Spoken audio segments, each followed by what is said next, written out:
Vocabulary வந்து படிச்சது மறக்காம இருக்கணும்னா என்னோட ஸ்டூடெண்ட் கிட்டையும் அண்ட் என்னோட ஒரு சீனியர் கிட்டையும் தான் இதை கத்துக்கணும். எனக்கு ஸ்கூல்ல ஒர்க் பண்ணும்போது ஒரு சீனியர் இருந்தாங்க, மிஸ்ஸஸ் ஸ்ரீவித்யா அப்படின்னு.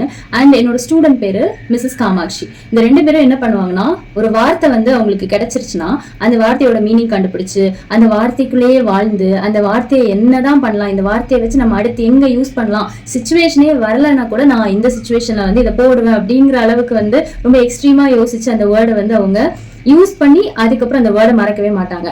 இப்ப நான் ஒரு வேர்ட் சொல்றேன், மெட்டிகுலஸ் அப்படிங்கிற வேர்ட் வந்து நான் வந்து மிஸ்ஸஸ் ஸ்ரீவித்யா கிட்ட இருந்து தான் கத்துக்கிட்டேன். அவங்க வந்து அடிக்கடி யூஸ் பண்ணுவாங்க. மெட்டிகுலஸ் அப்படிங்கிற வேர்டோட மீனிங் என்னன்னா, ரொம்ப கவனமா சில விஷயங்களை கையாளுறது, வித் கிரேட் அட்டென்ஷன், ரொம்ப ரொம்ப கேர்ஃபுல்லா கையாளுறது. மெட்டிகுலஸ் பர்சனா ரொம்ப கேர்ஃபுல்லா வந்து விஷயங்களை கையாளுறவங்க.